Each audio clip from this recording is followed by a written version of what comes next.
이 헬리콥터라는 무기는 마치 거대한 강철 잠자리처럼 또는 마치 UFO처럼 하늘 위 한 곳에 딱 주차하여 호버링하면서 그 높은 곳에서 아래를 내려다보며 불지옥을 쏟아붓는 그 생긴 것도 또 전투력도 어찌 보면 전장에서 가장 멋있게 생긴 무기이자 특히 지상에 있는 전차나 보병들에게 있어서는 가장 두려운 사신 같은 존재입니다. 긴 활주로도 필요 없이 어디에서든 착륙하고 떠오를 수 있고 또 거의 모든 종류의 다양한 공격 작전 수행은 물론이고 블랙호크 헬기처럼 많은 수의 인원을 지형에 상관없이 신속히 작전에 투입시킬 수 있는 사실상 유일한 형태의 무기이기 때문에 아마 앞으로도 이 헬기는 계속 진화에 진화를 거듭하며 전장의 핵심 무기로 활약을 할 것이 분명합니다. 참고로 제가 정말 좋아하는 영화인 듄에 보면 진짜 멋있는 외계 잠자리처럼 생긴 헬기가 등장하는데 영화 속에서 보여준 그 헬기의 성능과는 별개로 날개를 파르르 떨며 날아다니는 그 헬기의 디자인이 정말로 너무도 멋있었습니다. 그런데 사실 이 지구에도 그것과 견줄 정도로 정말 멋진 헬기가 아주 오래전부터 이미 존재하고 있었습니다. 바로 이 녀석 이야기입니다. 물론 오늘 이야기의 주인공은 곧 블랙호크를 대체하게 될 미 육군의 최신 다목적 공격 헬기인 이 레이더 X 이야기이긴 한데 그 전에 먼저 최신형 페라리를 리어카처럼 또는 람보르기니를 전원일기 경운기처럼 만들어버리는 이 너무도 멋지게 생긴 코만치부터 같이 한번 살펴보겠습니다. 정말 이 사진은 그냥 보고만 있어도 마치 오늘이 내 생일인 것처럼 배가 부르고 행복합니다. 생긴 게 정말 불필요하게 끝내줍니다. B2의 외가 쪽 할아버지인 F117처럼 또는 그 옛날 대단했던 람보르기니의 한정판 모델 레벤톤처럼 사방에 각이 살아있는 너무도 멋진 동체 디자인에다 머리 위에 그 네스프레소 캡슐처럼 생긴 프로펠러 로터 어셈블리 덩어리까지 진짜 이것 타고 금요일 저녁에 강남역 사거리에서 내리면 사람들 다 쳐다보고 하차감 진짜 끝내줄 것처럼 정말 이 사진 한 장만으로도 완전히 반해버릴 정도로 심하게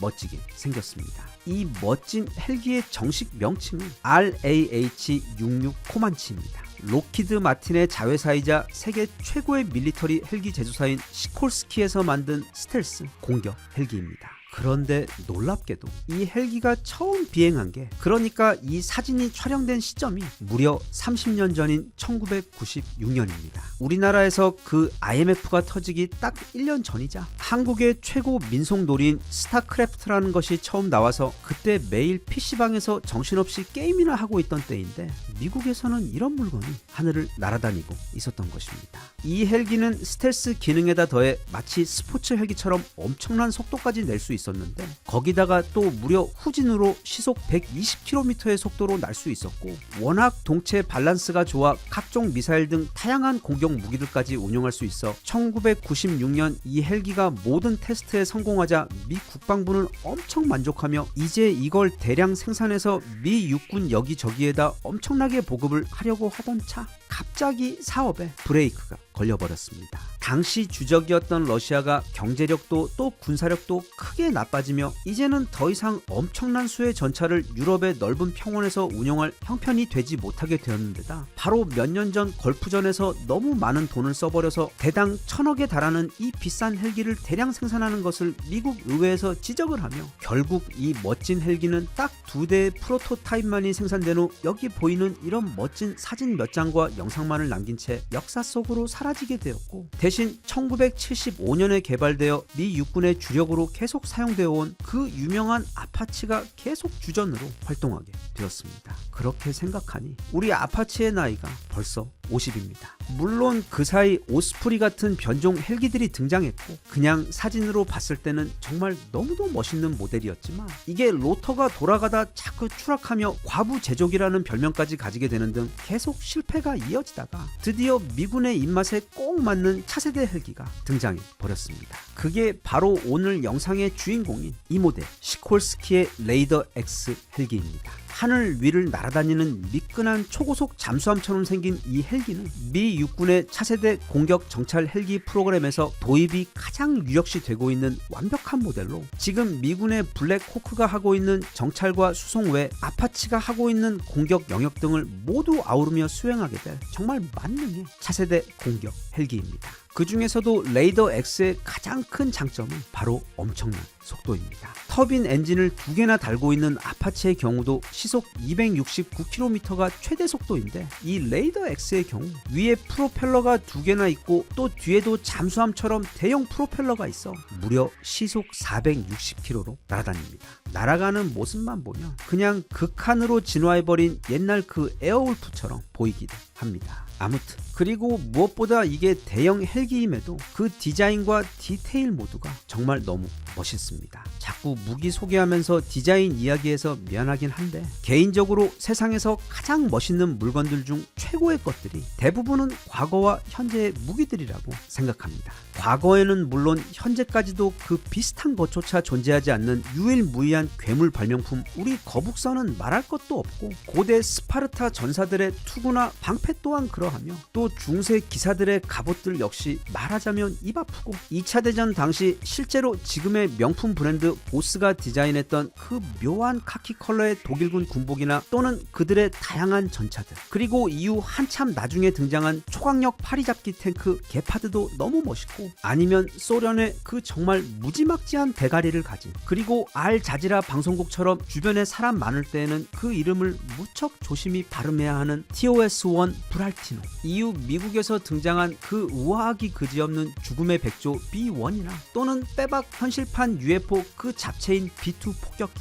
아니면 트럭 비행기에다 전봇대만한 기관총 달아놓고 지상의 모든 것을 불바다 벌집으로 만들어버리는 초대형 수송기 공격기인 AC-130도 너무 멋있고, 우리 KF-21의 사촌형이자 영원한 슈퍼스타 F-22는 또 말할 것도 없으며, 무엇보다 아파치 같은 헬기들이 그 어떤 슈퍼카들과 비교해보아도 훨씬 더 멋있습니다. 그리고 앞으로 데뷔를 앞두고 있는 미래 무기들, 예를 들면 얼마 전 소개했던 미군의 6세대 슈퍼 전투기들이나, 아니면 얼마 전 이미 데뷔를 해버린 B2의 아들 B-21 레이더 폭격기, 그리고 그냥 석고를 쓱쓱 썰어놓은 것 같은 미 해군의 줌 왈트 차세대 구축함 외, 이 모든 무기들이 전부 다 무슨 슈퍼모델 보는 것처럼 그냥 심심할 때 그 사진들만 보고 있어도 시간 가는 줄 모르고 행복할 정도로 다들 정말 너무 멋있습니다. 그런데 오늘은 차세대 헬기 이야기를 하고 있기 때문에 가장 앞에서 보았던 그 RAH-66 코만치만큼이나 멋있는 헬기를 한 대 더 소개해볼까 합니다. 바로 이 모델입니다. 벨사에서 제작한 360 인빅터스라는 모델입니다. 인빅터스는 라틴어로 무적이라는 뜻입니다. 진짜 이름까지 멋있습니다. 미 육군 차세대 헬기 사업에서 앞서 본 레이더 X와 경쟁하던 모델인데, 덩치가 콤팩트해서 수송보다는 지금의 아파치의 돌격 역할을 대신할 용도로 개발된 모델입니다. 그런데 성능이야 뭐 최신형이니까 당연히 엄청 빠르고, 또 무장도 많으며 방어력도 정말 대단하겠지만, 이 인빅터스 또한 무엇보다 너무 멋있게 생겼습니다. 전쟁에서 적들이 이거 날라오는 거 발견하면 핸드폰으로 사진 찍다 도망도 못 가고 다 죽을 정도로 너무도 멋있게 생겼는데, 정말 안타깝게도 이 인빅터스가 대량 생산되어 또는 실전에 투입되어 날아다니는 모습은 볼 일이 없을 것 같습니다. 왜냐하면 영상 처음부터 말하면 너무 실망할까봐 이야기를 안 했는데, 앞서 본 레이더 X도 그리고 그 강력한 경쟁자였던 이 인빅터스도 그 도입 사업이었던 미 육군 차세대 헬기 사업 FARA가 작년 여름 정말 갑자기 취소가 되어버리면서 둘 다 사업이 폐기되어 버렸습니다.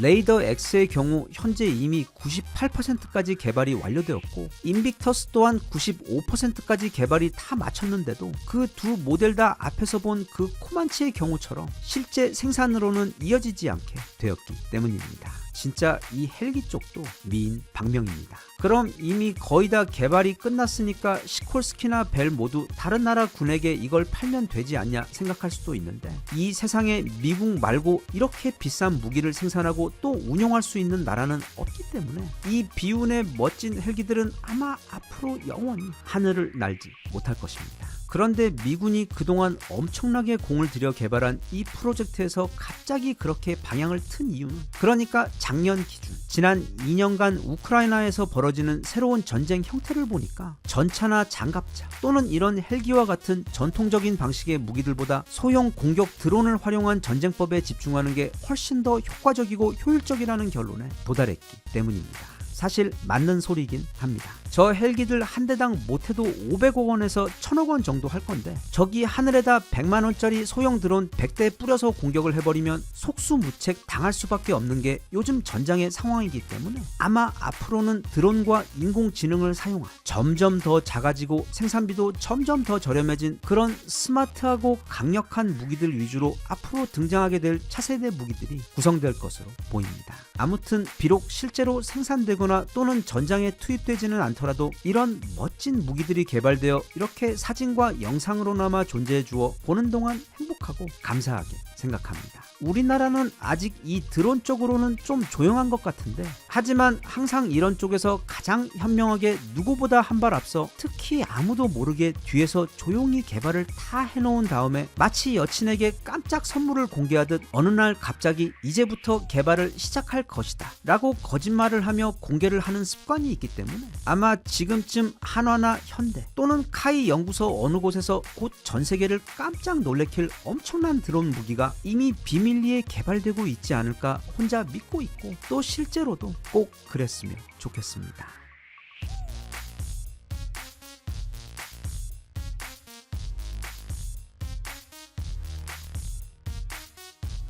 Even if you tried, you wouldn't understand it. Maybe something's missing inside of you. Just a bit of sugar to that horrid bitter. Maybe you taste different.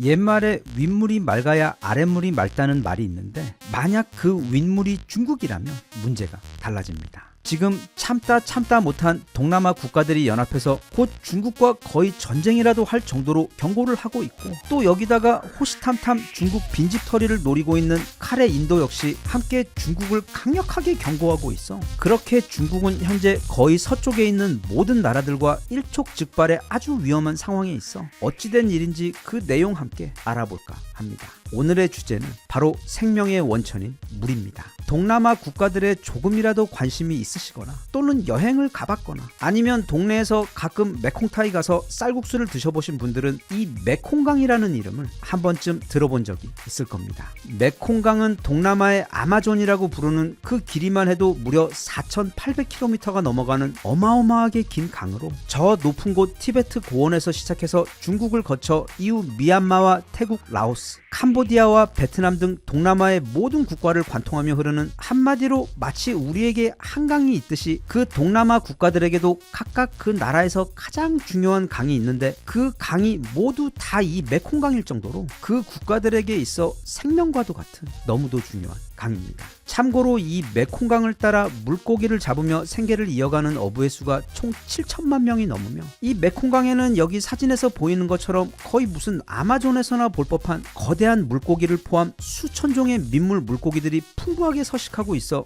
메콩강은 전 세계 1위 최대 내륙 어업 규모를 자랑하는 강이며 또 그 메콩강 유역은 전 세계에서 나일강 다음으로 가장 비옥한 곡창지대이기 때문에 그냥 산모작도 아니고 정말 영양분 만빵으로 가득한 다양한 곡식들을 길러내는 산모작이 가능해 무려 3억 명이 넘는 농부들이 자국의 농산물을 이 메콩강의 유역에서 매년 재배하고 있습니다. 그래서 그 티베트와 동남아 국가들 그리고 뒤에 볼 인도 역시 모두 이 메콩강을 역사적으로 늘 신성하게 여기며 감사하며 행복하게 잘 살고 있었습니다. 그런데 어느 날 정말 끔찍한 문제가 생겨버립니다. 바로 중국이 이 메콩강이 시작되는 지점, 중국에서는 메콩강을 란창강이라고 부르는데 그 란창강이 시작되는 티베트 상류 지역 강줄기에다가 초대형 댐을 짓기 시작한 것입니다. 그러니까 이 신성한 메콩강이 티베트에서 그 아래 국가들로 내려오는 상류에 중국을 거치게 되는데 바로 거기에다 댐을, 그것도 초대형 댐을 1996년부터 시작해서 지금까지 한 개도 아니고 무려 12개나 지어버린 것입니다. 이게 이렇게 지도로만 보면 그 규모가 잘 이해가 안 갈 수도 있는데 지금 그 12개의 댐이 가두어 놓고 있는 물의 양이 총 470억 톤입니다. 참고로 우리나라에서 가장 큰 댐인 충주댐의 최대 용량이 고작 27억 톤입니다. 즉 충주댐의 20배에 가까운 물을 아래로 흘려보내지 않고 가두어 놓고 있다 보니 그 아래 국가들에서는 난리가 났습니다.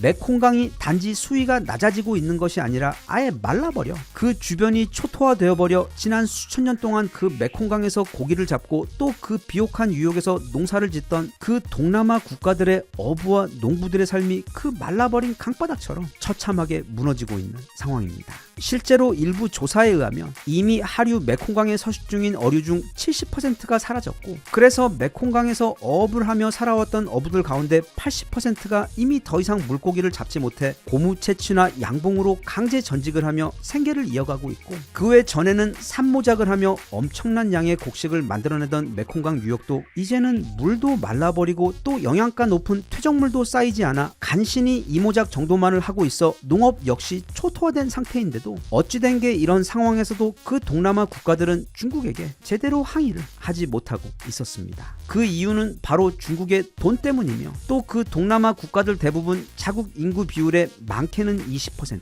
또 적게는 0.5%밖에 안 되는 화교들이 그 나라의 경제의 거의 대부분을 틀어잡고 있는 상황이라 이런 황당한 일을 당하고 있음에도 제대로 항의를 하지 못하고 있었던 것입니다. 그도 그럴 것이 중국이 애초에 이 댐들을 건설할 즈음 이 댐들은 중국의 1대1로 정책의 일환으로 함께 진행되며 협의를 한 것이었는데, 보통 중국이 주변국들에게 1대1로 정책에 함께하자고 접근할 때 보면 주로 엄청난 돈이나 투자를 미끼로 유혹하는 경우가 많습니다. 예를 들면 방글라데시 같은 곳은 워낙 경제가 낙후해서 철도나 항만시설이 제대로 구비되어 있지 않은데, 중국은 자기들이 돈을 빌려주고 또 공사 인력도 중국에서 제공을 해줄 테니까 방글라데시에다가 철도를 깔고 큰 항구를 만들어서 방글라데시를 함께 선진국으로 만들어 보자라고 설득을 하고는 결국 그렇게 만들어진 항구는 계약서에 따라 중국의 군사기지로 사용되고, 또 그 철도 역시 그 항만으로 중국의 무기들이나 수출품을 이동시키기 위해 사용되는 그런 일들이 그 1대1로에 참여한 수많은 국가들에서 반복적으로 일어나는 상황인데, 그럼에도 그 국가들은 중국에게 빌린 그 엄청난 돈 때문에 말하자면 도저히 갚을 수 없는 어마어마한 빚을 가진 채무자의 입장이 되어버려 온갖 부당함에도 불구하고 제대로 항의조차 하지 못하는 경우들이 아주 많습니다. 참고로 현재 캄보디아 최고의 휴양지이자 자연 그대로의 모습이 너무도 아름다웠던 조용한 해변 도시 시아눅빌 역시 지난 10년간 중국 자본이 몰려들어와 무분별한 개발을 해버린 바람에 지금은 수백 동의 짓다 만 고층 콘크리트 건물들과 시설들, 그리고 도시 곳곳마다 중국어 네온 사인이 가득한 카지노와 중국에서 넘어온 범죄 조직들이 넘쳐나는 아주 슬프고 무서운 곳으로 변해버린 상황입니다. 아무튼 그래서 태국도 라오스도 또 캄보디아나 중국을 우주에서 가장 싫어하는 그 베트남 모두 중국에 대한 감정과는 별개로 다들 경제적으로 종속이 되어 있는 상태라 입도 뻥끗 못하고 있던 그런 상황인데, 최근 들어서 그 분위기가 바뀌고 있습니다. 정말 해도 이건 진짜 너무하는 거 아니냐는 반감이 크게 달했기 때문인데, 왜냐하면 최근 중국이 그 12개의 댐에 더해 앞으로 11개의 댐을 추가로 짓겠다는 발표를 해버렸기 때문입니다. 지금도 이미 메콩강은 거의 다 말라 죽어가고 있는데 그 11개 댐이 추가로 건설이 되어버리면 그때는 사실 그 메콩강 주변의 생활권은 더 이상 아무것도 남지 않는다고 봐도 무방하기 때문입니다. 그런데 여기서 갑자기 이 동남아 국가들과 목소리를 같이 하는 엄청나게 강력한 지원군이 등장해 버렸습니다. 바로 카레, 인도입니다. 인도 역시 중국 싫어하는 것에 있어서는 전 세계 최고인 베트남에 결코 뒤지지 않을 정도로 정말 싫어하고, 또 최근에는 인구수도 중국을 앞질러 버려서 기세가 등등하던 차에 그만 중국이 아래 동남아 국가들에게 하던 짓을 인도에게도 똑같이 하려고 하자 빡친 인도가 아주 강력하게 경고를 하고 나선 것입니다. 앞서 이 메콩강 또는 란창강의 시작이 티베트라고 했습니다. 거기서 시작한 물줄기가 아래로는 동남아로 흘러가기도 하지만 또 옆으로 인도로 흘러가기도 하는데, 중국이 인도로 흘러가는 그 강 바로 상류의 초대형 댐, 그러니까 지금 중국의 가장 큰 댐인 산샤댐의 무려 3배에 달하는 말도 안 되는 크기의 댐을 짓겠다고 발표를 해버렸기 때문입니다. 중국은 앞으로 무려 200조 원을 들여서 전 세계에서 가장 큰 댐을 그 상류에다 짓겠다는 것입니다. 그냥 쉽게 말하면 인도로 흘러 들어가는 그 물줄기 위에다 거대한 수도꼭지를 만들어 잠그겠다는 뜻이기 때문에 절대 인도가 그걸 그냥 보고 있을 수가 없는 상황인 것입니다. 그리고 앞서 본 그 동남아 메콩강 위 12개의 댐들, 그리고 추가로 건설될 11개까지 해서 총 23개의 댐들의 경우와 인도 상류의 그 거대한 댐의 경우 모두 만약 아래 국가들이 나중에 중국의 말을 듣지 않으면 수도꼭지를 잠궈버려 그 하류의 어업과 농업 그리고 사실상 생활 용수까지 마르게 초토화시킬 수 있는 데다 또 유사시에는 엄청난 물을 한 번에 방류시켜버려 거대한 인공 홍수를 일으킬 수 있는 등 가공할 무기로도 사용될 수 있어. 그 초대형 댐들은 중국에게 수력 발전을 통해 전기를 만들어주고 엄청난 양의 물을 자국을 위해 확보하는 것에 더해 이처럼 다양한 자연 무기로도 사용될 수 있어. 그 불안감이 너무 큰 것입니다. 그래서 현재 동남아 국가들은 연합하여 중국의 추가댐 건설에 강력하게 항의를 하고 있는 상황이고 인도의 경우 그것보다 더 강력한 수위로 중국에게 항의를 하며 절대로 그 댐을 건설하지 말라고 경고를 하고 있는 동시에 중국이 그럼에도 말을 듣지 않을 경우를 대비해 그 하류에다가 여러 개의 방어용 댐을 지금 건설하고 있는 중입니다. 하지만 상황이 이렇거나 말았거나 중국은 이미 그 11개의 추가 댐 건설 사업을 시작한 상황이고 또 인도 상류에 짓게 되는 그 초대형 댐 역시 얼마 전 사업 심의가 중국 정부에서 통과되어 곧 삽을 뜨게 될 상황이라 앞으로 이 메콩강을 두고 벌어지는 중국과 그에 맞서는 인도와 동남아 국가들 연합의 싸움이 어떻게 결말이 날지 세계의 많은 눈이 주시하고 지금 지켜보고 있는 중입니다. 지금까지 그게 동남아든 방글라데시든 아니면 인도든 또는 저 멀리 유럽의 이탈리아든 그동안 중국이 자기들의 그 이상한 1대1로 정책을 수출하며 그 국가들과 맺었던 수많은 계약들 가운데서 사실상 단 한 곳도 해당 국가에게 이익이 생긴 경우가 없습니다. 그 모든 사업의 경우 항상 유일한 수혜자는 중국뿐. 협력한 국가들은 나중에 땅을 치며 후회를 하면서도 계약과 함께 덥석 받아버린 그 막중한 빚 때문에 이러지도 저러지도 못하는 상황에서 후회하고 괴로워하고 있는 경우가 거의 대부분입니다. 세상에 공짜 치즈는 절대 없고 만약 그 치즈가 중국에서 주는 1대1로 치즈인 경우에는 더더욱 그렇습니다. 다행히 우리나라 위에는 북한이라는 두꺼운 완충지대가 있어 지금 동남아시아 국가들이 겪고 있는 저런 끔찍한 일들을 직접 겪고 있지는 않지만 대신 투자 또는 경제적 협력이라는 이름하에 조용히 침투하고 있는 중국의 영향력은 특히 제주도 같은 곳을 보면 알겠지만 우리 사회 곳곳에 이미 깊이 들어와 있기 때문에 우리도 그 실속 없는 협력 또는 계약의 다음 피해자가 되지 않도록 그들과 거래함에 있어 항상 각별히 조심하고 주의를 기울여야 할 것 같습니다.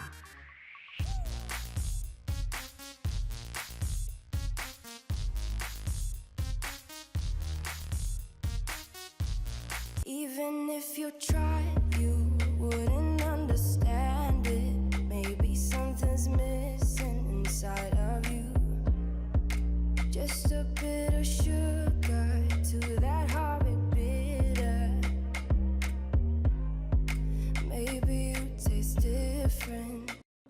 리질리언스, 세계 최고 학자들이 꼽은 우리 인간에게 필요한 가장 강력한 능력 중 하나입니다. 한국말로는 회복력 정도로 해석이 됩니다. 이 세상은 그리고 우리 삶은 언제나 예기치 못한 고난과 실패 그리고 절망투성이기 때문에 이 회복력이 없으면 제 아무리 머리가 좋고 또 창의력이 뛰어난 사람이라도 성공은커녕 온전히 생존하기도 힘이 듭니다. 인생이란 넘어짐과 다시 일어섬의 연속이기 때문입니다. 그런데 전 세계 역사에서 그런 회복력을 가장 극한의 경지로 발휘하는 그것도 연속으로 믿기 힘든 수준으로 증명해내는 사람들이 있는데 그게 바로 우리들입니다. 이건 저 또한 개인적으로 그렇게 생각하고 있긴 하지만 제 이야기가 아니라 아직까지도 세계 최고의 석학으로 추앙받고 있는 대학자 엘빈 토플러의 분석입니다. 이분은 제가 학생 때부터도 워낙 좋아한 분이라 제 채널 초기 때부터 이미 너무도 많이 소개를 해왔기 때문에 구독자분들은 다들 잘 알고 계시는 분일 텐데 무엇보다 우리 한국을 콕 집어 그가 남겨준 이야기들 중 지금 이 시기에도 우리에게 피가 되고 살이 되는 소중한 이야기 몇 가지만 다시 한번 함께 돌아보겠습니다. 지난 2000년 전후 당시 한국 정부의 초청을 받아 이후 우리나라의 잠재력을 진작에 알아보고 장차 대한민국이 세계 최강 디지털 강국이 될 것을 정확하게 전망했던 그는 우리 한국에 대해 한마디로 이렇게 말했었습니다. 이 나라는 세계적으로도 그 유래를 찾아보기 힘든 나라다. 그가 이렇게 말한 데에는 1950년 전쟁 이후 1970, 80년대를 거치며 소위 한각의 기적이라는 것을 이루어내며 전 세계인들을 놀래켰던 것을 넘어 단지 선진국을 빠르게 벤치마킹하여 이제 먹고 사는 문제를 신속하게 해결한 것을 넘어 다가올 미래를 영리하게 준비하여 이제는 그런 그러니까 그때가 1999년에서 2000년 넘어가던 시점에는 아예 최강의 선진 기술력과 혁신 그리고 생산력을 바탕으로 전 세계 산업과 문화를 선도하는 리더 국가로 솟아오르고 있어. 그는 한 국가가 바닥에서 시작해 이렇게 빠른 시간 내 이런 성장을 이뤄낸 것은 이전에는 단 한 번도 목격된 적이 없는 그냥 기적이라고 표현했습니다. 그 외 토플러 박사는 왜 우리나라가 최첨단 디지털 그리고 정보화 시대에 특화된 민족인지에 대한 자신의 해석과 또 어째서 이 덥고 추우며 삭막한 환경의 국가에서 살아온 이 한국인들은 저 멀리 태양의 땅 남미에서나 볼 수 있을 법한 엄청난 흥과 열정을 가지고 있는지에 대해 항상 신기해하고 궁금해왔지만 그가 우리 한국인들에 대해 무엇보다 가장 경외심을 느꼈으며 동시에 너무도 신기했던 저력은 바로 앞서도 말했던 그 불사조 같은 회복력입니다. 이에 대해 엘빈 토플러는 이렇게 말했습니다. 한국인은 역사적으로 수많은 역경을 딛고도 반드시 일어서는 놀라운 회복력을 가진 민족이다. 그들의 이런 민족적 특성은 다가오는 미래 사회에서도 그들에게 커다란 강점이 되어줄 것이다. 그 지루한 국사 시간에 매일 잠을 잔 사람들조차도 우리나라에 대해 모두 잘 알고 있는 사실 한 가지가 지난 5,000년 동안 이 조그만 야수의 땅은 단 하루도 마음 편할 날이 없었다는 점입니다. 너무 멀리 갈 것도 없이 우리 뇌리에 아주 문신처럼 각인이 되어 있는 가장 끔찍한 사건인 그 임진왜란을 시작으로 이후 병자호란과 정묘호란 그리고 이후에는 그 임진왜란의 주범들에 의해 나라의 주권을 침탈당하고 안방까지 내어준 후 이 땅의 수많은 가정과 국민들이 말로 다 할 수 없는 고통을 겪었는데 우리는 그때마다 마치 잿더미에서 한 톨의 불씨를 되살려 다시 살아난 것처럼 항상 놀라운 회복력을 발휘하며 금세 모든 걸 회복시키며 살아왔음에도 그 정도로는 어려움과 고통이 부족하다고 느꼈는지 20세기 중반에 들어서는 세계 양대 이데올로기 격돌의 그 싸움터가 되어 사실상 3차 세계대전이나 다름이 없었던 어마어마한 규모의 전쟁을 이 조그만 땅 위에서 그것도 3년이나 치러내면서 그나마 남아있던 이 나라의 모든 숨을 꺼버렸습니다. 그런데도 그렇게 사실상 모든 게 정말 완벽하게 무너지고 파괴되어 버린 폐허에서 오늘날 우리는 이런 나라로 다시 올라선 것입니다. 이건 우리만 모를 뿐 엘빈 토플러는 물론이고 세계 역사를 아주 조금이라도 아는 사람이라면 기적 그 자체라고 표현을 할 수밖에 없는 놀라운 사실이자 우리 민족의 현재 진행형 역사입니다. 자, 이 이야기가 지금 우리에게 왜 중요할까요? 바로 우리에게 가장 익숙하고 또 우리가 가장 뛰어난 능력을 발휘하는 바로 그 시기가 마치 돌아온 각설이처럼 지금 또 우리 앞에 와 있기 때문입니다. 나라의 중심인 정부는 지금 사실상 공백 상태이고 잘 나가던 세계 최고 한국 반도체와 배터리는 지금 대만과 일본 그리고 미국의 도전으로 인해 벌써부터 직격탄을 맞으며 그 위상이 흔들리고 있는 데다 또한 마치 럭비공처럼 도대체 어디로 튈지 알 수 없는 트럼프 대통령의 취임과 미국을 중심으로 한 그의 급진적 글로벌 정책들로 인해 우리 산업의 미래가 몹시 불투명하고 불안한 상황입니다. 하지만 여기서 가장 크게 위험한 것은 바로 이 모든 일을 겪으며 약해져 버린 우리들의 마음, 그 꺾여버린 삶의 투지와 기세입니다.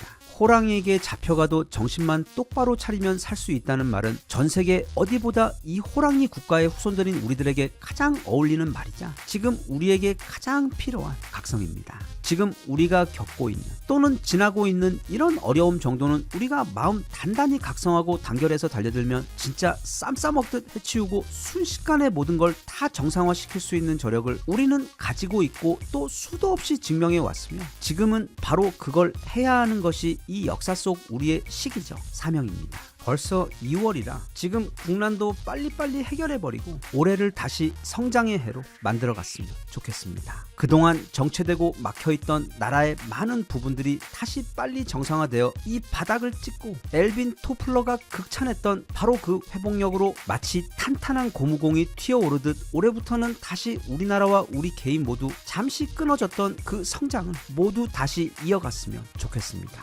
끝으로 아직 2월 초 여전히 새해이기 때문에 올해에는 반드시 영어 회화를 배워보고 싶으셨던 분들을 위해 지난번에 이어 한 번 더 전 세계 최고 영어 회화 앱인 스픽 관련 소개 드립니다. 뭐든 때가 있는 것이라서 좋은 기회가 왔을 때는, 또 그게 만약 평소 정말로 꼭 하고 싶었던 것이라면 약간의 용기와 결단력을 발휘해서 그 기회를 반드시 실천으로, 그리고 올 연말에는 나를 칭찬하게 만들어줄 멋진 결과로 만들어 볼 필요가 있습니다. 그게 운동이든 아니면 영어 회화든 최소 3개월 이상의 꾸준한 노력이 필요한 목표들의 경우 딱 지금 같은 연초 1, 2월이 그걸 시작할 수 있는 정말 최고의 기회입니다. 아주 단도직입적으로 말하자면 이 스픽이라는 앱은 그냥 현존 최고입니다. 전기차의 테슬라, 스마트폰의 아이폰 같은 앱이 바로 이 스픽입니다. 불과 몇 년 전만 해도 상상도 할 수 없었던 꿈의 도구로 그게 다 인공지능 덕분에 가능해진 것인데, 쉽게 말해 가장 적은 노력으로 가장 큰 효과를 볼 수 있고, 또 일단 시작하면 중간에 포기하고 실패할 확률도 가장 적은 최고의 영어 회화 앱으로 지금 전 세계에 나와 있는 그 수많은 영어 회화 앱 가운데서 그 비교 대상조차 없는 끝판왕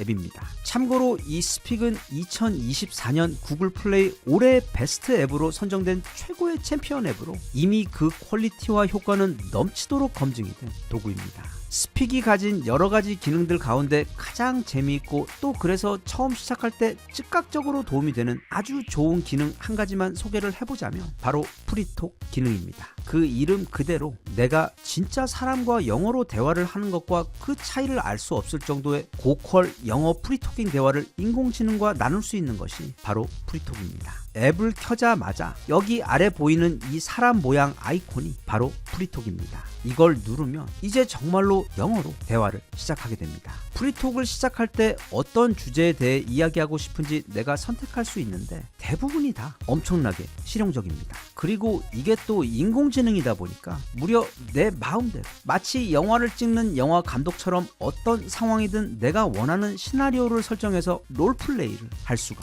있습니다. 즉 호텔 체크인을 하는 상황을 설정한 다음 내가 손님이 될 수도, 또는 호텔 지배인이 되어 손님을 응대해 볼 수도 있고, 그 외 어떤 상황도 자유롭게 만들어서 체험해 볼 수 있기 때문에 단순히 영어 회화 실력을 키우는 것 외에도 해외 취업 준비 등과 같은 보다 구체적인 목적을 위해서도 엄청나게 유용합니다. 그리고 이 프리톡에서 나눈 대화들은 언제든지 다시 듣기 같은 기능은 당연하고, 내가 한 말에 대해 피드백을 해주는데 그게 심지어 실시간 지원입니다. 즉 내 바로 옆에서 실제 외국인 영어 선생님이 있어서 내 대화를 들으며 이런저런 피드백을 해주는 것처럼 정말 예전이라면 상상도 하지 못할 수준의 갖가지 도움을 스픽의 이 프리톡 수업에서는 누릴 수가 있습니다. 백문이 불여일견이라고 이렇게 말이나 영상으로 100번 설명하는 것보다 지금 아래 고정 댓글에 있는 링크로 들어가 직접 딱 5분만 해보시면 이게 진짜 얼마나 놀랍고 대단한 영어 회화 앱인지 바로 감이 오실 겁니다. 그리고 정말로 그동안 영어 회화를 제대로 해보고 싶으셔서 좋은 방법을 찾고 계셨던 분이시라면 아마 마치 커다란 보물을 찾은 것처럼 행복하실 겁니다. 올 한 해 크게는 우리나라 상황도 빨리 정리가 되어 다시금 예전처럼 강하게 솟아오르기를 기대하며, 또 우리 개인들 역시 그게 영어든 운동이든 아니면 자기 개발이든 내 인생에 도움이 되어줄 좋은 목표를 세운 다음 지금 이 연초부터 잘 시작해서 올 한 해 동안 꾸준하고 차근차근 이뤄갔으면 좋겠습니다.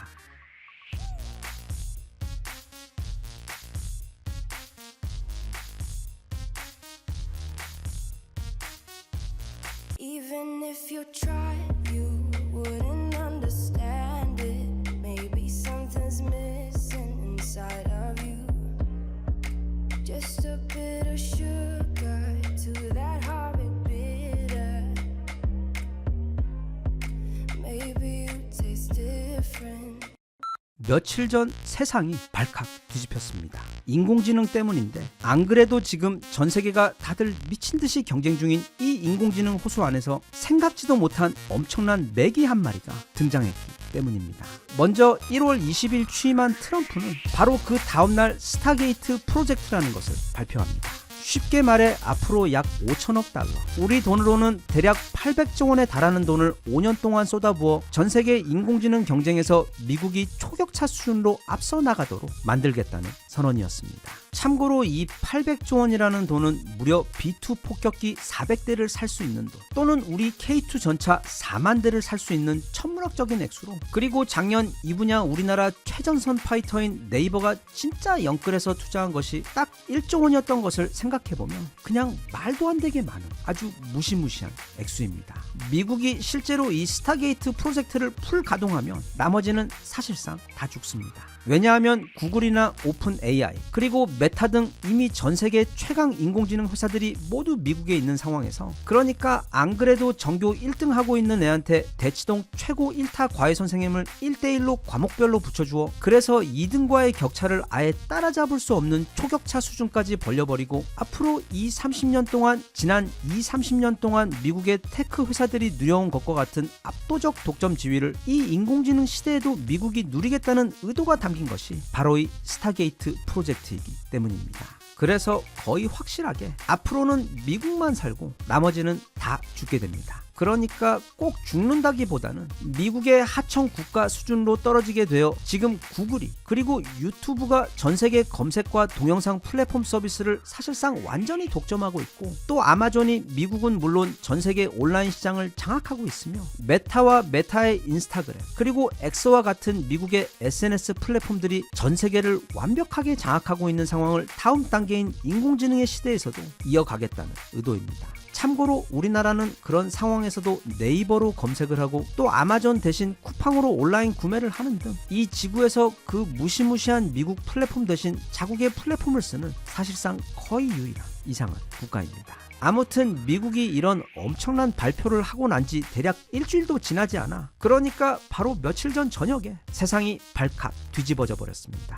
왜냐하면 중국에서 갑자기 새로운 인공지능을 발표했는데 그게 현존 전 세계 최강 인공지능인 챗 GPT보다도 성능이 뛰어났기 때문인 것도 그렇지만, 이전 개발비까지 포함해서 지금까지 좋기 10조 원에 가까운 말도 안 되는 돈을 쏟아부은 그 챗 GPT에 비해 이 중국 인공지능은 개발 기간 불과 2년 만에 고작 600만 불, 우리 돈 약 85억 원을 투자해서 만든 것이기 때문입니다. 그 중국 회사의 이름은 딥식입니다. 제 후배 중에도 대식이라는 놈이 있기는 한데, 아무튼 이 딥식이 그저께 발표되자마자 엔비디아를 비롯한 미국의 주요 인공지능 테크 회사들의 주가가 말 그대로 폭락을 해버렸습니다. 엔비디아의 경우 이틀 동안 총 880조 원에 달하는 시가총액이 사라져 버렸습니다. 물론 중국의 화장실에는 문이 없고 자주포는 춤을 추며 또 자존심이 없어 타국 물건의 디자인이나 브랜드들을, 심지어 전통 문화까지도 다 베끼기 때문에 어딜 가나 무시를 당하고 웃음거리가 되고 있기는 하지만, 그런 중국이 정말 잘하는 것도 있습니다. 바로 드론과 인공지능입니다. 우크라이나에서 사용하는 그 드론들 모두 다 중국제입니다. 이 소형 드론 기술력에 있어 전 세계에서 중국과 경쟁할 수 있는 나라는 아예 없습니다. 그 드론 쪽 게임은 이미 중국의 완승으로 게임이 끝난 상태입니다. 그래서 중국에서 만드는 전투기들은 사실 날다가 떨어지지나 않으면 다행이다 싶어 별로 걱정이 되지 않지만, 그들이 만드는 인공지능 공격 드론들의 경우 아마 그 기술력이나 완성도가 어쩌면 미국 드론들과도 비슷하거나 또는 더 앞설 수도 있을 정도로 중국의 드론 기술력은 상당합니다. 그리고 그런 부분이 또 하나 있는데 그게 바로 인공지능 분야입니다. 2024년 기준 중국에서는 미국보다 더 많은 수의 인공지능 관련 논문을 발표한 상태이고, 그 연구소의 숫자도 더 많은 데다 아직까지는 서로 막 드러내놓고 비교를 하지 않기 때문에 수치적인 우열은 가릴 수가 없는 상태이긴 하지만, 중국의 인공지능 기술력은 그들의 춤추는 자주포나 모두에게 다 보이는 스텔스기 또는 소금에 절인 샐러드 같은 가짜 김치의 경우처럼 절대로 그냥 웃어 넘길 수 없는 매우 강력한 실력을 보유하고 있습니다. 그런데 중국이 이렇게 인공지능 기술에 앞서게 된 이유는 따로 있는데, 왜냐하면 중국은 전 세계에서도 가장 많은 수의 CCTV를 나라 곳곳에다 설치를 해놓고 실시간으로 전 국민을 감시하고 있으며, 또 그 국민들을 대상으로 안면 인식 등 인공지능을 활용한 다양한 기술들을 사실상 인권이나 사생활 침해 걱정 없이 마음껏 테스트하고 활용할 수 있기 때문에 이 인공지능 관련 기술이 비약적으로 발전할 수밖에 없는 사회 구조를 가지고 있습니다. 그렇기 때문에 이번에 이 딥식 인공지능 기술이 굉장히 빨리 개발에 성공한 것도, 또 그 성능이 지금 미국 테크 산업 전체가 당황할 정도로 뛰어난 것도 사실 그리 놀라운 것이 아닙니다. 또 거기다가 이 딥시기의 경우 중국의 고유의 소중한 전통을 그대로 이어받아 무려 오픈 AI가 그동안 개발해놓은 인공지능 데이터를 그대로 가져다가 학습하여 그 10조 원 이상, 그리고 10년 이상 들어갔어야 할 초기 학습 단계를 공짜로 건너뛰어 버린 것도 지금 이 놀라운 상황의 배경입니다. 게다가 중국은 여기에 더해 미국에게 정말로 엄청나게 큰 비곁을 선물합니다. 바로 자기들의 그 인공지능 기술을 오픈소스로 공개해버릴 것입니다. 이게 무슨 말인가 하면 구글도, 또 오픈 AI도, 그리고 애플 같은 경우는 당연하고 절대로 자기들이 지난 몇 년간 수천억 수십조 원을 들여 투자한 그 핵심 기술을 공개하지 않습니다. 그저 최종 제품만 일반인들에게 공개할 뿐인데, 이건 마치 우리나라의 유명한 냉면 맛집들에서 그 육수 만드는 법을 절대로 공개하지 않는 것과도 같은 것인데, 이 딥시기는 자기들 인공지능의 모든 기술력이 담겨있는 그 냉면 육수 제조 비법을 그냥 공짜로 모두에게 오픈해버린 것입니다.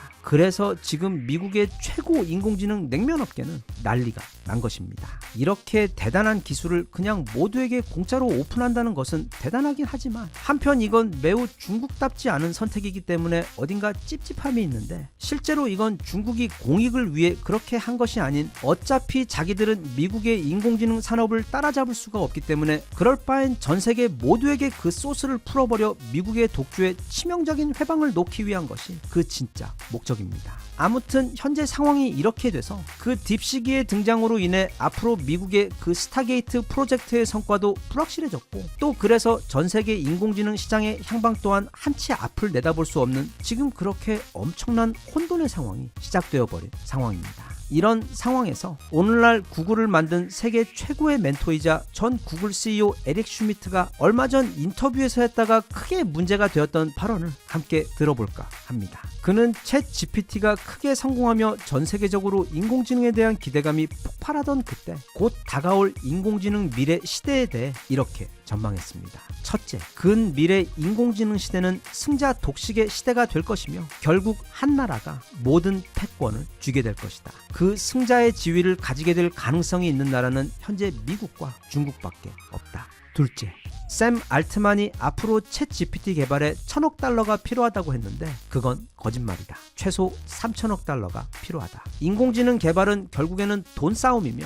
정말로 어마어마한 규모의 돈이 들어간다. 셋째, 미국으로 인도 최고의 두뇌들이 몰려들고 있어 유리한 점이 있지만 구글에서 보이는 것처럼 미국은 직원들의 인권을 너무 중요시하여 발전 속도가 너무 느리다. 대신 중국은 그런 것 없이 인력을 갈아 넣으며 최대 속도로 발전하고 있기 때문에 그런 중국과의 경쟁은 매우 힘들다. 그리고 끝으로 넷째, 이 인공지능 치킨 게임이 끝이 나면 전 세계는 딱 5개의 국가만이 살아남을 거다. 그 패권 국가 한 곳과 2등 국가, 그리고 그 패권국에게 필요한 반도체 등 자원을 조달하여 함께 살아남는 국가들이 있을 텐데 그 5개 정도 국가들을 빼놓고는 특히 유럽 같은 곳은 그 새로운 시대의 경쟁에서 적응하지 못하고 완전히 뒤처져 버려 이후 낙후되어 버릴 것이다. 물론 최근 중국이 딥시기로 미국의 허를 찌르며 게다가 또 그걸 공짜로 풀어버리는 치명타까지 입히며 현재 시장을 엄청나게 흔들어 놓기는 했지만, 그렇다고 해서 또 미국이 가만히도 아니고 그냥 이대로 이미 손에 다 넣은 것이나 다름없는 미래 인공지능 기술 패권을 그냥 포기할 리가 없기 때문에 거의 99%의 확률로 결국에는, 그러니까 지금부터 한 5년쯤 지나고 나면 구글이 아니면 오픈 AI든 미국에서 개발한 압도적인 성능의 인공지능이 지금 구글이 그렇듯 전 세계 모든 인공지능 관련 시장을 평정해버릴 것인데, 그때 마치 빨판 상어처럼 그런 미국 산업의 배 밑에 착 하고 달라붙어 대만과 한국은 거기에 꼭 필요한 반도체를 대면서 미국만큼은 아니지만 마치 맥도날드에 빵을 대는 회사처럼 아니면 군대에 화장지를 대는 회사처럼 그 성공에 적지 않은 부분을 계속 나누어 먹으며 다가오는 새로운 인공지능 시대에서도 살아남고 성장하게 될 것입니다. 네, 미국의 오픈 AI의 인공지능이 이기던 아니면 중국 딥식이 이기든 어쨌든 인공지능 개발에는 어마어마한 규모의 반도체가 반드시 필요하고 또 그래서 엔비디아와 TSMC 그리고 우리나라의 SK 하이닉스와 삼성전자는 철밥통도 거의 무슨 비브라늄으로 만든 철밥통 수준으로 우리나라 반도체 회사들은 무조건 살아남을 수밖에 없습니다. 그래서 에릭 슈미트는 그 인터뷰에서 그렇게 함께 살아남아 성공하게 될 국가들을 언급하며 콕 집어 대만과 한국을 말하긴 했는데 대신 대만의 경우 지금은 반도체를 잘 만들긴 하지만 국가 전체로 보았을 때는 나라의 소프트웨어가 매우 허약한 곳이라며 지적한 반면 한국의 경우 이 반도체나 배터리뿐 아니라 사실상 현대 사회가 필요로 하는 모든 산업군에서 모두 다 세계 최고 수준으로 앞서고 있는 종합적인 산업 국가이기 때문에 그 소프트웨어가 엄청나고 튼튼하고 강력해서 그런 한국과는 다른 대만의 경우 사실 그 TSMC를 빼고 나면 거의 아무것도 남는 것이 없는 나라여서 앞으로 무엇이 어떻게 변하고 또 그래서 어떤 능력이 요구될지 모르는 근미래 인공지능 산업 환경에서 대만이 잘 적응하며 버텨낼 수 있을지에 대해 우려를 표한 것이었습니다. 최근 계속 이야기하고 있지만 지금은 국제적으로도 또 국내 상황에 있어서도 그야말로 극한의 혼란 시대입니다. 앞으로 6개월 후 또는 1년 후 우리 주변의 세상이 어떻게 바뀌어 있을지 지금 감히 전망하는 것조차 어려울 정도로 그 불확실성이 어느 때보다도 높은 시기인데 그런 만큼 우리가 생각지도 못했던 수준의 엄청난 기회 또한 바로 우리 코앞에 와 있다고 생각합니다. 영웅은 난세에 난다고 눈앞의 위기 속에 숨어있는 그 커다란 기회를 찾아 지금 거세게 소용돌이치며 빠르게 변화하고 있는 그 세계 및 산업 정세에 발빠르게 대응하고 적응해서 에릭 슈미트 아저씨의 전망처럼 우리나라가 근미래에 살아남는 그 5개 국가 중 한 곳이 될 뿐 아니라 그건 당연한 거고 이왕 그렇게 될 것 아예 미국 다음으로 세계 2위 국가가 되어 바야흐로 대한민국의 G2 시대를 여는 것을 목표로 삼아 우리 모두 이번에도 똘똘 뭉쳐 그 멋진 꿈 그리고 충분히 가능한 미래 우리 손으로 한 번 더 꼭 이뤄냈으면 좋겠습니다.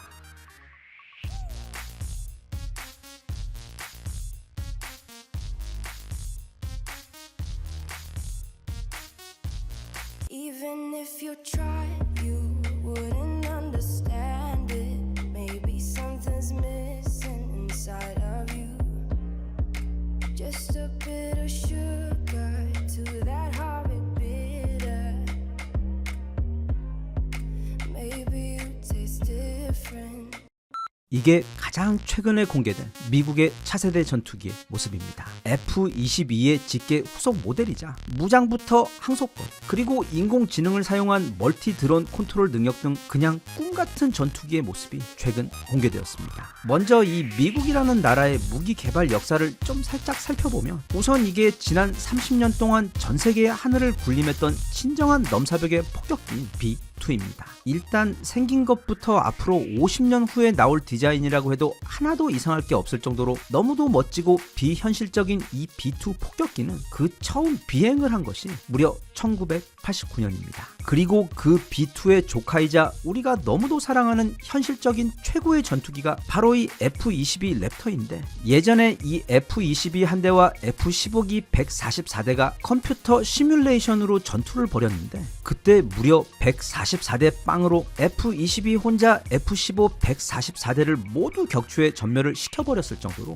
이건 그냥 동네 일진애들 싸움하는데 치사하게 기관총 들고 나가는 것처럼 그냥 게임이 안 됩니다. 그리고 그게 바로 천조국 미국이 항상 추구해온 세계 속 미군의 위상입니다. 파워 오버웰밍, 압도적인 전투력으로 아예 싸움이 성립이 안 되도록 하는 군사 초강대국. 그런데 2차 대전 때에는 사실 그때는 히틀러의 나치가 무기가 더 좋았습니다. 전차 같은 경우 미군 전차는 독일 전차의 상대가 되지 못했고 전투기들 역시 독일 제트 전투기들의 속도와 파워가 압도적으로 더 높았으며 심지어 병사들이 들고 다니던 그 소총과 기관총 역시 독일 병사들 것이 미국은 물론 전 세계 최고였습니다. 그리고 그런 압도적인 전투력을 바탕으로 독일은 정말 순식간에 주변 유럽을 마치 UFC 선수가 동네 유치원 접수하듯 점령해버렸고 나중에 히틀러가 괜히 나폴레옹 따라하며 그 지옥의 땅 러시아 점령만 시도하지 않았더라면 아마 오늘날 전 세계는 영어 대신 독일어를 세계 공통어로 쓰고 있을 수도 있었을 정도로 그때는 독일 무기들이 최고였습니다. 하지만 2차 대전을 연합군이 승리하면서 그 엄청난 독일의 전차 전투기 그리고 미사일 기술을 몽땅 인마이 포켓해버린 미국은 1950년대부터 정말 미친듯이 무기를 발전시키며 그 정점인 1980년대 말이 되며 이미 이 지구의 다른 국가들과는 아예 비교가 되지 않는 넘사벽의 무기들을 보유하게 된 군사 초초 강대국이 되어버립니다. 한 예로 앞서 본 저 B2 스피릿도 1989년부터 처음 비행을 시작했고 F-22의 경우도 첫 비행은 우리나라가 금 모아가며 그 빚쟁이 IMF를 나라에서 내쫓고 있던 1997년이었으며 제가 개인적으로 정말 좋아하는 전투기이자 주둥이에 달린 기관총이 거의 무슨 소형차만한 상남자 전투기 A-10은 무려 1972년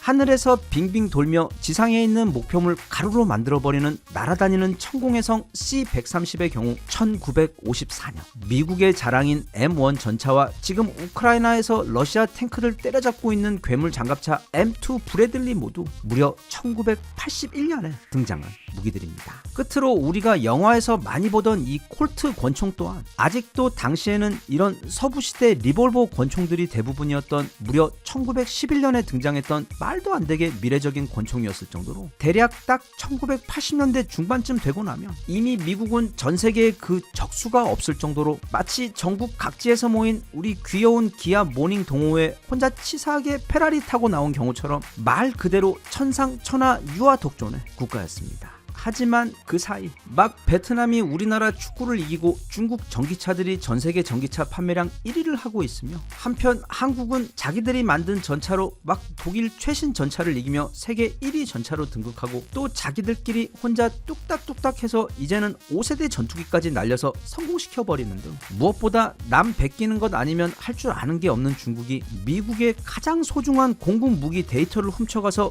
미국의 최첨단 전투기를 최소한 그 겉모습은 매우 비슷하게 흉내낸 메이드 인 차이나 최첨단 전투기까지 만들고 있는 상황이기 때문에 이제 더 이상 미국도 잠자는 토끼처럼 마음 놓고 여유를 부릴 수 있을 때가 아니게 되어버렸습니다. 하지만 미국이 누굽니까? 뺨 한 대 맞으면 뺨 두 대로 돌려주는 게 아니라 집에 가서 소총 가지고 찾아가는 게 바로 미국이기 때문에 특히 지금 중국이 저렇게 미국의 화를 돋구고 있는 상황에서 미국은 참을 생각도 또 그 천조국 세계 군사력 패권 옆자리를 그들에게 내어줄 생각도 전혀 없습니다. 그들은 경쟁에서 이기는 것조차 원치 않습니다. 경쟁 자체가 아예 불가능한 수준을 계속 유지하고 싶어 합니다. 그래서 이미 작년에 전 세계를 깜짝 놀래키며 아무도 그 개발 소식을 몰랐던 B2 폭격기의 아들인 B-21 레이더를 공개하며 이미 그것만으로도 또 앞으로 최소 20년은 벌써 훅 앞서버렸는데 이제는 가장 중요한 바로 최첨단 6세대 전투기이자 미래 전장에서 국가의 무기 기술력의 기준이 되어줄 아직도 전 세계 그 적수가 없는 F-22 랩터의 후속 모델을 2030년까지 실전 배치할 계획입니다. 그런데 올해가 벌써 2025년이니까 이미 그 차세대 전투기들에 대한 공식적인 자료들이 하나둘씩 풀리고 있습니다. 우리가 6세대 전투기라고 부르는 것은 무엇보다 그 스텔스 능력이 핵심인 F-22나 F-35와 같은 5세대 전투기들의 다음 세대 버전인 차세대 전투기를 통칭해 부르는 말입니다. 미국에서는 그걸 엔가드라고 부릅니다. 차세대 공중 지배권 계획 정도로 해석이 되는데 그래서 미 정부가 요구하고 있는 지금 개발 중인 이 6세대 전투기들의 특징 중 그 핵심만 살펴보면 다음과 같습니다. 첫째, 5세대 전투기보다 더 높은 수준의 스텔스 기능. 둘째, 5세대 전투기보다 더 긴 항속거리와 더 빠른 비행 속도. 그리고 더 강력한 무장 능력. 셋째, 인공지능을 활용한 멀티 컨트롤 능력으로 주변 인공위성 데이터나 또는 아군의 군함이나 전투기에서 들어오는 데이터들을 통합하여 빠르게 처리해서 완벽하고 빠른 속도의 전투 판단이 가능토록 한 시스템. 넷째, 주변에 함께 작전을 수행하는 다수의 드론들을 한 명의 파일럿이 통제하여 작전을 수행할 수 있는 능력. 그리고 마지막으로 인간 파일럿이 직접 작동하거나 또는 무인으로 작동할 것. 이 외에도 세부적인 디테일들이 많지만 이게 6세대 전투기들의 가장 대표적인 특징들입니다. 참고로 여기 나와 있는 기능들 모두 스텔스라는 영화 보면 완전 제대로 너무 사실적으로 나옵니다. 영화 자체도 진짜 완전 재밌고 그리고 이 영화 최종 보스가 또 북한이기 때문에 혹시 이 영화 아직 안 보신 분들은 꼭 한번 보시길 추천드립니다. 일단 최근 공개된 6세대 전투기들의 몇몇 이미지들을 좀 살펴보자면 이게 바로 미군이 공개한 6세대 전투기의 모습입니다. 정확히는 이건 미국의 그 6세대 전투기 계획 중 미 공군에서 개발 중인 전투기의 모습인데 거의 최종 디자인이 공개된 것으로 알려져 있는 모습입니다. 그냥 보고만 있어도 배가 부를 정도로 너무너무 멋있습니다. 참 사람 눈이라는 게 너무 간사한 게 이거 보다가 갑자기 F-22 랩터 보면 이제 막 신차 나온 뒤에 구형 모델차 보는 것처럼 뭐가 굉장히 옛날 디자인 보는 것 같이 그렇습니다. 이게 보잉에서 개발하고 있는 해군의 버전입니다. 처음에는 이런 모양이었는데 최근 들어 이 모양으로 거의 디자인이 최종 결정된 것으로 보입니다. 이전과는 다르게 이렇게 공군과 해군을 구분하여 개발되고 있는 이유는 지난번 F-35 개발하면서 공군과 해군이 똑같이 개발한 후 그 옵션만 달리해서 구분해 사용하려고 했더니 이게 생각보다 개발 시간도 많이 걸리고 또 비용 효율도 기대만큼 크지 않아서 그래서 이번에는 아예 공군과 해군이 따로따로 각자의 6세대 전투기를 개발하기로 결정했기 때문에 둘의 모습이 다릅니다. 참고로 그래도 전투기는 공군에서 만드는 게 해군보다 더 낫겠지 하고 생각하시는 분들도 계실 것 같은데 현재 전세계 공군 능력 1위는 바로 미국 공군이며 전세계 2위는 바로 미국 해군입니다. 미국 해군은 그 항공모함에 실려있는 최신형 전투기만 2000대가 넘을 정도로 그냥 배 몇 척 가지고 있는 또 하나의 미 공군이지 절대 그냥 단순한 해군이 아닙니다. 미국에서 이렇게 또 한 번 저 멀리 앞서 나가기 위해 바쁘게 움직이고 있다 보니 다른 나라들도 자기 나름대로 무언가를 하고 있기는 한데 참고로 이게 일본과 다른 여러 나라들에서 합동으로 개발하고 있는 6세대 전투기입니다. 이거 누가 6세대 전투기라고 말해주지 않으면 절대로 알 수 없을 정도로 앞서 본 미군 전투기들에 비해 두어 세대는 옛날 전투기로 보이는데 일본도 대략 한 20년 전부터 자기들만의 6세대 전투기를 독자 개발하느니 뭐니 한참 시끄럽다가 6세대는커녕 5세대도 아직 못 만들었고 4.5세대 전투기조차 만들지 못해 결국 이렇게 다른 나라들의 도움을 받아 공동 개발하고 있는 상황입니다. 그런 것 보면 정말 우리 KF-21 보라매의 개발 그리고 그걸 단번에 성공해버린 그게 진짜 얼마나 대단한 건지 알 수 있습니다. 그리고 이게 중국이 가장 최근 공개한 차세대 스텔스기입니다. 일단 그 겉모습은 얼추 스텔스기 모습을 하고는 있지만 다들 알다시피 중국 스텔스기의 가장 큰 특징은 아주 잘 보인다는 점입니다. 오직 그들의 눈과 레이더에서만 보이지 않을 뿐이기 때문에 크게 문제는 없지만 이 러시아의 스텔스기는 이야기가 다릅니다. 이게 아주 옛날부터 돌았던 차세대 러시아 스텔스기 디자인입니다. 뭐가 미국 것에도 견줄 수 있을 정도로 정말 멋있습니다. 그리고 이게 최근 좀 더 구체적으로 나온 디자인입니다. 어떻게 보면 미군의 스텔스기와도 비슷한 모양 그리고 영화 탑건에 나왔던 그 SR-72 극초음속기와도 아주 비슷하게 생겨 아마 거의 이대로 나올 것 같은데 그래서 기술력도 그렇고 또 디자인도 그렇고 2030년 즈음 미국과 유일하게 견줄 수 있는 차세대 스텔스기가 되리라 생각되는 모델입니다. 세상이 너무 빨리 변하고 있습니다. 눈만 뜨면 뭐가 또 새로 나와 있고 또 어제의 것이 완전히 구식이 되어버리면서 스마트폰도 차도 그리고 세상의 모든 것들이 속도가 너무 빨라져 따라가기가 너무 힘이 들 정도입니다. 그래서 우리 같은 개인들이야 뭐 저도 그렇지만 그냥 5년 전 산 핸드폰 아직 잘 쓰고 있고 옷도 10년도 더 넘게 샀던 것들 지금도 잘 입고 있는데다 또 차도 8년 전 구입한 것 지금도 너무 잘 굴러가기 때문에 굳이 요즘 나오는 그 새 것들 신경 쓸 필요 없이 그냥 자기 페이스대로 편하게 살면 되는데 이 무기의 경우 반도체나 인공지능 기술처럼 한번 밀려버리면 모든 게 끝이기 때문에 절대 그럴 수가 없는 너무도 중차대한 분야입니다. 그런 면에서 보면 지금 우리에게 당장 필요한 4세대와 5세대 전투기는 물론이고 미래 6세대를 위한 플랫폼으로 독자 개발하여 단 한 번에 멋지게 성공해낸 우리 KF-21이 새삼 정말 너무 대단하고 멋지게 보입니다. 우리 카이의 개발자 분들 늘 그렇지만 진짜 올림픽에서 금메달 50개 딴 것 이상으로 다들 너무도 대단하고 멋지며 그래서 앞으로 남은 개발 과정도 잘 진행되어 앞으로 몇 년 후에는 우리 KF-21을 베이스로 개발된 순수 한국형 6세대 전투기에 대해서도 소개할 수 있는 날이 하루빨리 왔으면 좋겠습니다.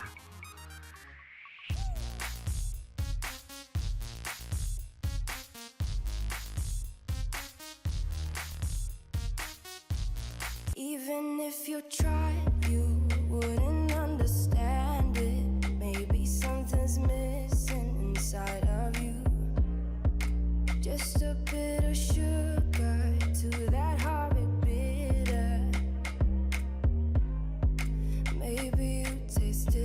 friend. 결국 그가 돌아왔고 새 시대가 이제 막 열렸습니다. 하지만 모든 우려에도 불구하고 막상 뚜껑을 열고 보니 트럼프는 우리에게 재앙이 아닌 어쩌면 최근 우리나라가 겪어보지 못한 역대급 호황을 몰고 올 한국을 위한 최고의 와일드카드가 될 것으로 보이는데 왜 그런지 한번 살펴보겠습니다. 먼저 보통 트럼프 이야기 나오면 가장 많이 나오는 이야기가 바로 주한미군 철수, 또는 이거 무슨 가로수길 건물주 월세 올리는 것도 아니고 막 이전보다 10배나 더 많은 부담금을 내라는 억지 협박, 또 만약 그걸 거부하면 주한미군을 빼버리겠다는 이야기가 가장 흔하게 나오는 불만이자 우려인데, 주한미군은 절대로 한국에서 나가지 않습니다. 아니, 못 나갑니다. 심지어 분담금을 10배 올려주는 게 아니라 지금 내고 있는 분담금도 못 내겠으니 오히려 이제부터는 미국이 우리에게 월세를 내고 주둔해라. 그렇게 하더라도 아마 미군은 기꺼이 그 수조 원의 월세를 내고 한국에 남아있을 겁니다. 왜냐하면 미군은 사실 우리 한국을 위해 우리 한반도에 주둔하고 있는 것보다는 미국을 위해 주둔하고 있는 이유가 크기 때문입니다. 게다가 또 작년 연말에는 이미 미국 국회에서 앞으로 트럼프가 어떻게 결정하든 주한미군은 계속 한국에 주둔하는 것으로 미국 법으로 결정을 내렸기 때문에 근시일 그런 주한미군의 상황이 바뀌는 일은 없을 예정입니다. 미군이 지금 그리고 앞으로도 가장 신경 쓰게 될, 그리고 가장 경계하고 압박하고 있는 나라는 바로 중국입니다. 하지만 미국은 그런 중국으로부터 지구 반대편에 있는 나라입니다. 대신 그런 중국 바로 코앞에 중국 측 표현에 의하면 자기들 목 안까지 밀고 들어온 칼날 역할을 하고 있는 것이 바로 한국에서 주둔 중인 약 2만 8천 명의 미군 병사들과 그들이 보유하고 있는 미사일 등 엄청난 무기들입니다. 전 세계에서 중국 바로 코앞에, 그것도 북경과 상하이를 1시간도 안 되어 폭격할 수 있는 거리에, 또 전 세계에서 가장 큰 규모의 해외 미군 기지를 가지고 있는 것은 미군에게는 진짜 이게 웬 떡이냐 싶을 정도의 축복이며, 중국에서는 밤에 잠도 오지 않을 정도로 너무도 골치 아프고 괴로운 문제입니다.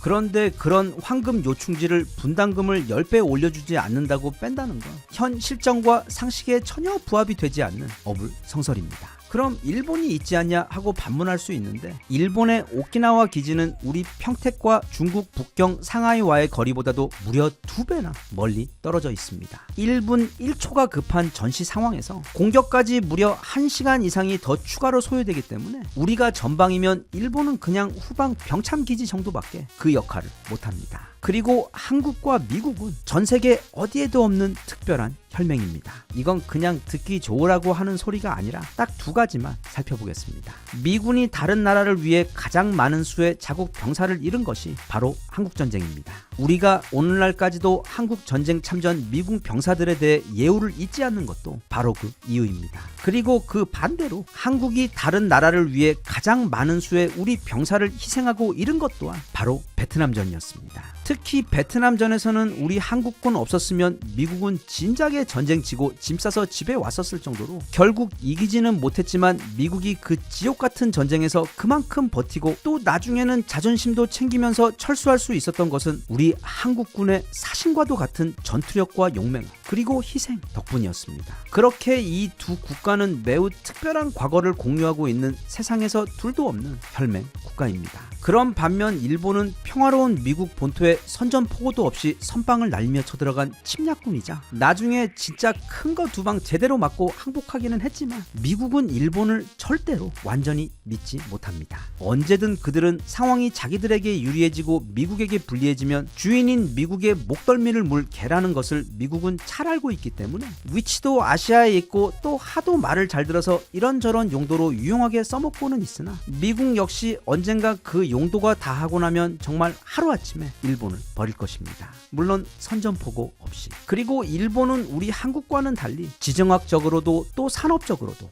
미국에게 줄 수 있는 것도 사실 그리 많지 않은 나라입니다. 한편 한국은 단지 그런 군사적인 면 외에도 미국에게 반드시 필요한 최고의 파트너 국가입니다. 지금은 바야흐로 신냉전 시대입니다. 소련은 사라졌고 이제 그 자리는 중국이 차지하여 미국의 안보와 경제 그리고 전 세계 민주주의를 위협하고 있습니다. 그렇기 때문에 트럼프가 올해부터 가장 먼저 하게 될 일은 바로 그런 중국의 허리를 꺾어버려 다시는 미국에게 위협이 되지 못하도록 하고 나아가 주변국들에게 마치 무슨 지방 조폭 보스처럼 굴며 갑질하면서 세계 질서를 흐트리는 짓을 더 이상 하지 못하도록 아주 제대로 밟아주는 것입니다. 그렇게 하는 데 있어서는 두 가지 측면, 즉 군사와 경제의 방법이 있을 것인데, 군사적인 면은 일단 미국은 미국이니까 지금 살짝 해군 같은 데서 수적으로 밀리는 것처럼 보인다고 할지라도, 또는 중국이 그동안 미군 기밀 문서 훔쳐다가 만든 소위 5세대 전투기들을 만들어내고 있다고는 한들 크게 걱정될 것이 없어. 자본주의의 시대답게 엄청난 수준의 경제 조치들로 중국을 조지는 방법을 우리는 곧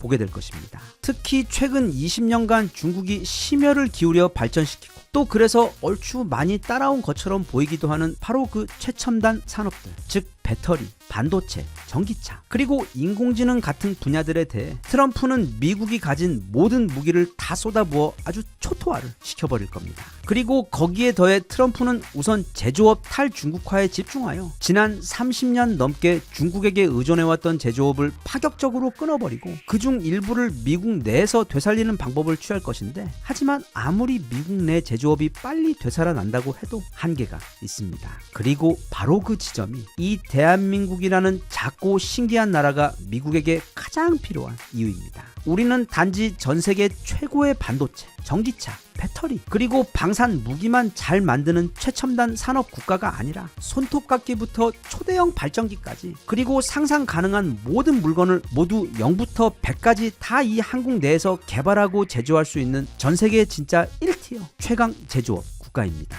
이런 나라는 진짜 그 어디에도 없습니다. 그래서 미국의 트럼프 융단 폭격으로 중국의 최첨단 산업이 초토화되고 나면 가장 반사 이익을 얻게 될 곳도 바로 우리 대한민국이고, 또 제조업의 탈중국으로 인해 시장에 공백이 생기면 그걸 가장 빠르고 확실하게 메꾸어 줄 수 있는 곳도 전 세계 사실상 우리나라가 유일합니다. 물론 지난 바이든 때 지금은 다 휴지 조각이 되어버린 약속들만 믿고 미국 내에다 무려 30조 원이 넘는 규모의 초대형 공장들을 우리나라는 지어버렸지만, 그래서 이제는 그 공장들이 미국 땅에서 오도 가도 못하게 되어 앞으로 미국 정부가 시키는 대로 하게 되었다며 많은 우려를 하고 있기도 한데, 세상사라는 게 다 생각하기 나름입니다. 그 미국 공장들을 미국에 잡힌 인질들로 볼 수도 있고, 동시에 트럼프와 협상할 수 있는 지렛대, 즉 레버리지로 볼 수도 있는 것입니다. 미국 역시 한국과 마찬가지로 아무리 외교니 안보니 잘해도 경제를 잘 못하면 국민들은 즉시 돌아서고 국정의 동력도 바로 브레이크가 걸려버립니다.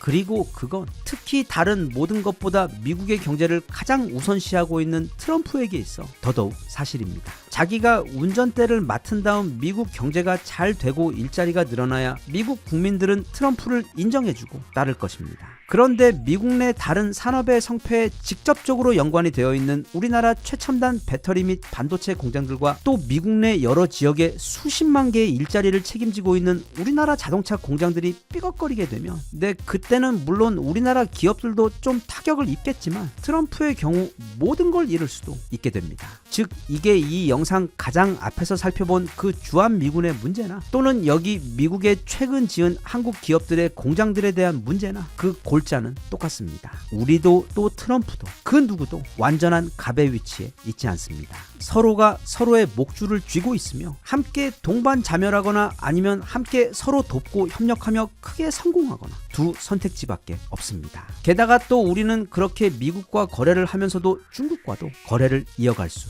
있습니다. 중국은 곧 미국의 여러 제재 때문에 완전히 사면 초과가 되어 사실상 모든 통로가 막혀버린 상황이 될 것인데, 그런 중국에서 가장 가까우며 사실상 그들에게 필요한 모든 것을 가지고 있는 첨단 선진국인 우리 한국에게 크게 손을 벌릴 확률이 높습니다. 그래서 우리는 그런 미국과 중국 사이에서 균형을 잘 잡아가며 줄타기 외교를 함으로써 양쪽 모두에서 가장 큰 이득을 얻어내며 실리를 챙겨야 하고, 또 충분히 그렇게 할 수가 있습니다.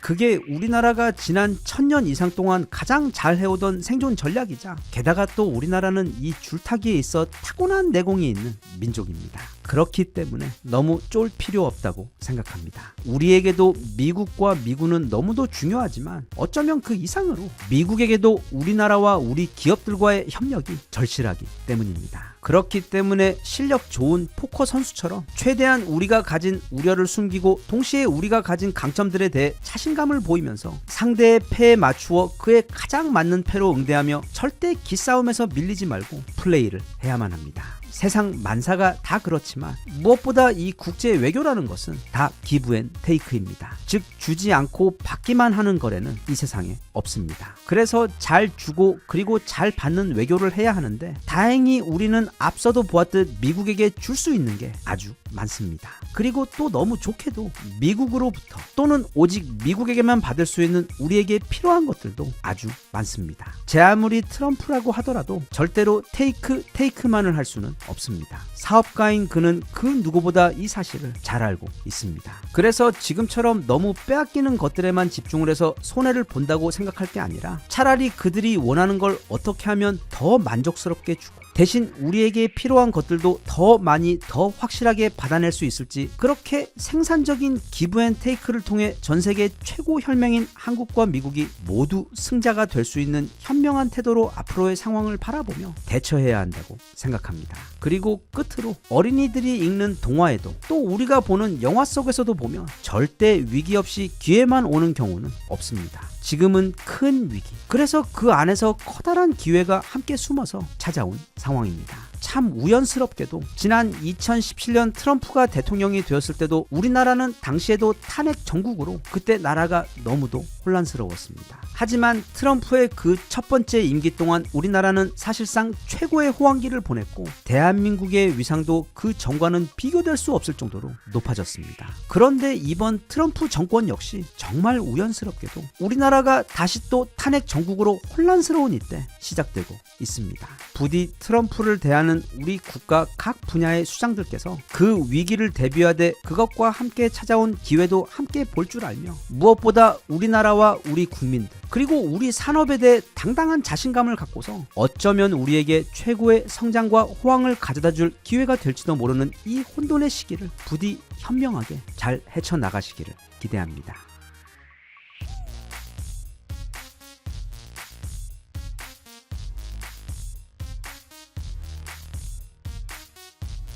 Even if you tried, you wouldn't understand it. Maybe something's missing inside of you.